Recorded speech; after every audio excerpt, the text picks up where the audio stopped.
அனைவருக்கும் வணக்கம். தெய்வீக பலன்கள் சேனல் சார்பாக தங்களை அன்புடன் வரவேற்கிறோம். இன்று நம் காணொளியில் காண விரும்புவது மூலவரின் சிலை கல்லில் வடிப்பது ஏன் என்பதை பற்றி இந்த காணொளியில் விரிவாக பார்க்கலாம். வாருங்கள் காணொளிக்கு செல்லலாம்.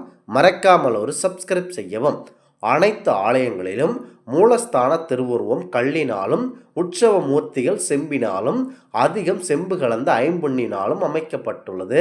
தன்னுடைய கருத்து நாம் தெரிந்து கொள்ள வேண்டும்.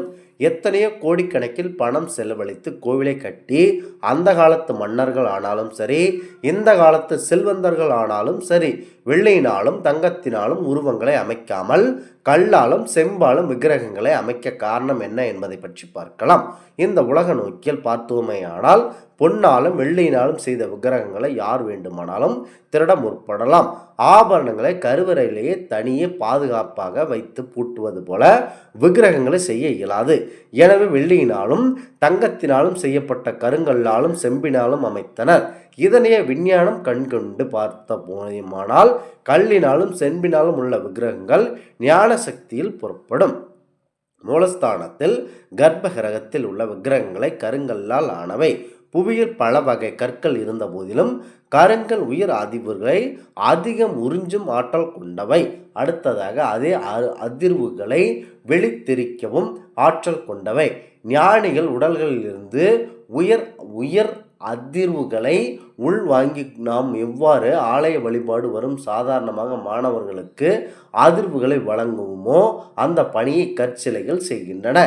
மலைகளை ஆகாயத்தில் சென்று கொண்டிருக்கும் மேகத்தை தன்பால் இழுத்து குளிர்வித்து மழையாக பொழியும்படி செய்வது போலவே ஆன்மீக அதிர்வலைகளை, மந்திர சக்தி அலைகளை, ஆன்மீக எண்ண அலைகளை இவற்றில் உள்வாங்கி அருளாக்கி நமக்கு திருப்பி தருகின்றன இந்த கல் விக்கிரகங்கள்.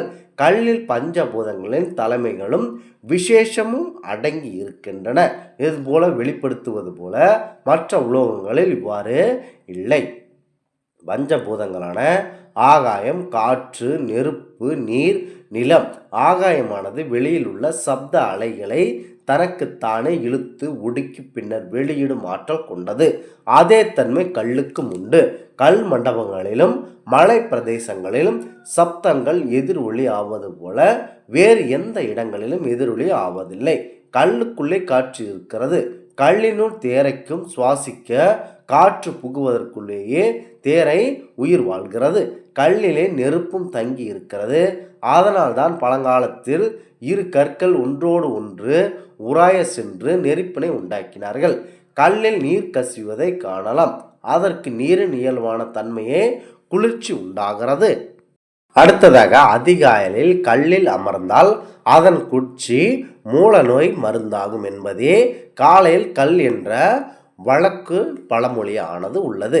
கல்லில் 5வது பூதமான நிலமும் நிச்சயம் இருக்கிறது. ஏனெனில் கல்லே நிலத்தை சேர்ந்தது தானே. கல்லில் 5பூதங்கள் இருப்பதற்கு ஆண்டவனுக்கு என்ன சம்பந்தம் இருக்கிறது என்று சிலர் கேட்கலாம். ஆண்டவனை 5பூதங்களிலும் விரைவி நிற்கிறார் என்பதை மாணிக்க வாசகர் விளக்குகிறார் என்பது மாணிக்க வாசகர் சொல்லும் அந்த கூற்றை நீங்கள் பார்க்க வேண்டும். 5பூத வடிவாய் விளங்கும் அவ்வாண்டவனது உருவத்தை 5பூதங்களும் அடக்கிய ஒரு பொருளில் வீற்றிருக்கிறது. அருள் பாலிக்கும்படி மந்திரபூர்வமாக கல்லில் பிரதிஷ்டை செய்து வழிபடுவது சால சிறந்ததாக பார்க்கப்படுகிறது. அதனால்தான் நம் மூதாதையர்கள் நாம் வழிபடும் மூர்த்திகளை விக்கிரகங்களுடன் கல்லால் அமைத்தனர். உற்சவ மூர்த்திகளை எளிதில் தூக்கும்படியாக அதிக பளு இல்லாமல் இருக்க வேண்டும். எனவே கருங்கல்லால் செய்வதை விட செம்பினால் செய்வது நல்லது என்ற நோக்கில் உற்சவ மூர்த்திகளை செம்பு அதிக அளவில் கலந்து ஐம்பொன் சிலைகளாக வடித்தனர்.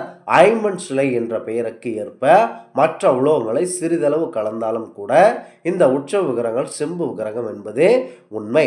மின்சார சக்தியை தாங்கி செல்வது போல அது பாய்ச்சுவது ஆகியவற்றுக்கு செம்பு உலோகமே ஏற்றது என்பதனாலேயே இந்த செம்பு கம்பிகளை கொண்டு செய்யப்படுகின்றன.